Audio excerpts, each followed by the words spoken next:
ونصلي على رسوله الكريم أما بعد قال الله تعالى في كلامه المجيد والفرقان الحميد فأعوذ بالله من الشيطان الرجيم بسم الله الرحمن الرحيم والذين آمنوا أشد حبا لله صدق الله العلی العظیم۔ عزیزان گرامی، اللہ تعالیٰ کا بے پایا کرم اور اس کا احسان ہے کہ اس نے ہمیں اور آپ کو ایک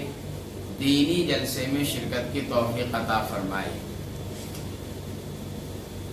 اللہ تبارک و تعالی نے قرآن کریم میں فرمایا والذین آمنوا اشد حبا للہ، یعنی اس دل کے خانے میں مومن کے لیے سب سے زیادہ ضروری یہ ہے کہ اس دل کے خانے میں صرف خالق کائنات مالک ارض و سما کی محبت ہو، اس کے علاوہ کسی کی بھی محبت اس دل کے خانے میں نہیں ہونی چاہیے۔ دوسری بات، دوسرے نمبر پہ اگر کوئی ذات ایسی ہے، کوئی ہستی ایسی ہے کہ اللہ کے بعد دل کے خانے میں کسی اور کے لیے جگہ ہے تو وہ آقائے نامدار حضرت محمد الرسول اللہ صلی اللہ تعالی علیہ وسلم کی ذات ہے۔ اور جتنے بھی اس کے علاوہ ہیں، چاہے ماں ہوں، چاہے باپ ہوں، چاہے بھائی ہوں، چاہے بہن ہوں، ان کے لیے دل میں ایسی جگہ نہ ہونی چاہیے جیسی جگہ اللہ اور اس کے رسول کے لیے ہونی چاہیے۔ اگر اس میں کمی آ گئی تو اس کا ایمان خطرے میں ہے، اسے اپنے ایمان کا احتساب کرنا چاہیے۔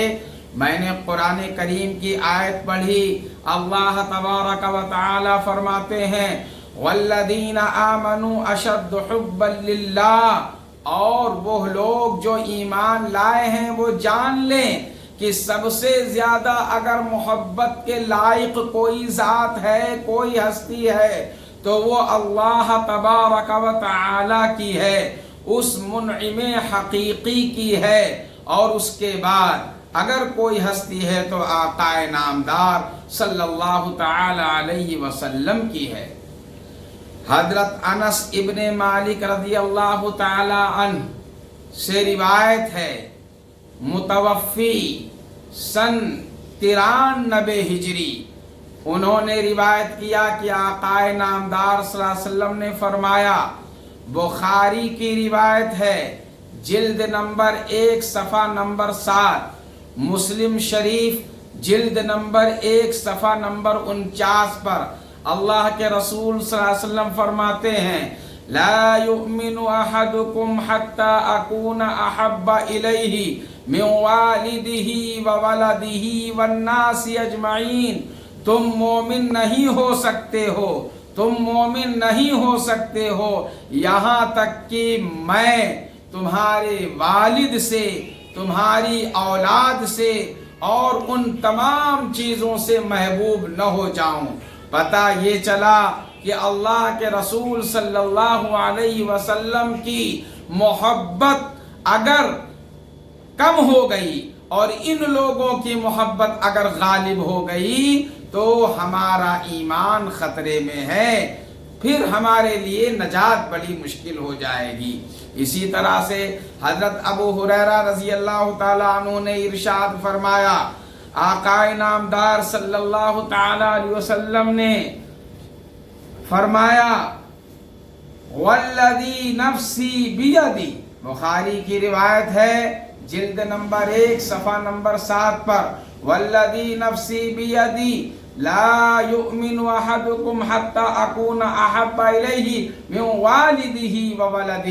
یعنی قسم ہے اس ذات کی جس کے قبضے میں میری جان ہے، اگر آقا علیہ السلام قسم بھی نہ کھاتے تب بھی آپ کے قول میں ذرہ برابر بھی تردد نہیں کیا جا سکتا پھر بھی آپ صلی اللہ علیہ وسلم نے مخاطبین کو یقین دلانے کے لیے اس بات کی تاکید کی، قسم کھائی کہ تم میں سے کوئی بھی مومن نہیں ہو سکتا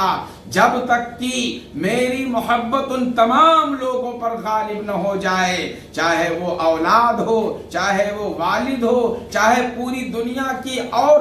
محترم چیزیں ہی کیوں نہ ہو، ان پر ہماری محبت غالب نہ ہو جائے۔ پتہ یہ چلا کہ سب سے زیادہ محبت کی حقدار اگر کوئی ذات ہے تو اللہ کی ہے اور اس کے رسول کی ہے۔ اللہ اور اس کے رسول کی محبت میں اگر کمی آ گئی اور ہم عشق کا اگر دعویٰ کرتے ہیں کہ ہمیں اللہ سے بڑا عشق ہے، اس کے رسول سے بڑا عشق ہے، تو وہ عشق محض اس لیے کہلائے گا کیونکہ اس کی زندگی میں لقد کان لکم فی رسول اللہ اسوۃ حسنہ پہ عمل نہیں ہے۔ وہ محب اپنے دعوے میں تب سچا ہوگا جبکہ اس کے اعمال سے اس کے عادہ اور جوارے سے، اس کی اطاعت اور فرما برداری سے اس بات کا واقعی صدور نہ ہو جس کا وہ دعویٰ کر رہا ہے، ورنہ وہ دعوی محض ہے اور کچھ نہیں مانا جائے گا۔ اللہ تعالی ہمارے اور آپ تمام لوگوں کے دل میں اللہ اور اس کے رسول کی سچی محبت قائم فرمائے۔ میں اسی کے ساتھ اپنی بات کو ختم کرتے ہوئے ایک بات اور کہنا چاہتا ہوں کہ حضرت عمر رضی اللہ تعالی عنہ نے آپ صلی اللہ علیہ وسلم سے کہا کہ اے اللہ کے رسول مجھے آپ سے بڑی محبت ہے، اے اللہ کے رسول مجھے آپ سے بڑی محبت ہے۔ اللہ کے رسول صلی اللہ علیہ وسلم نے کہا اے عمر سوچ لو کیا کہہ رہے ہو؟ کہا ہاں میں سوچ کر کہہ رہا ہوں، میں اپنے نفس کو چھوڑ کر ساری چیزوں سے سب سے زیادہ آپ سے محبت کرتا ہوں۔ اللہ کے رسول نے کہا اے عمر تم ابھی محبت میں کچے ہو، تمہاری محبت ناکام ہے۔ پھر حضرت عمر رضی اللہ تعالیٰ عنہ نے کہا اے اللہ کے رسول میں اپنی جان سے بھی زیادہ، اپنی تمام چیزوں سے زیادہ آپ سے میں محبت کرتا ہوں۔ تو اللہ کے رسول صلی اللہ علیہ وسلم نے فرمایا کہ اے عمر اب تم واقعی کامیاب ہو، اب واقعی تم مومن ہو، لیکن یاد کر لو اب اگر تم نے ایمان کا اور ہم سے محبت کا جو دعویٰ کیا ہے تو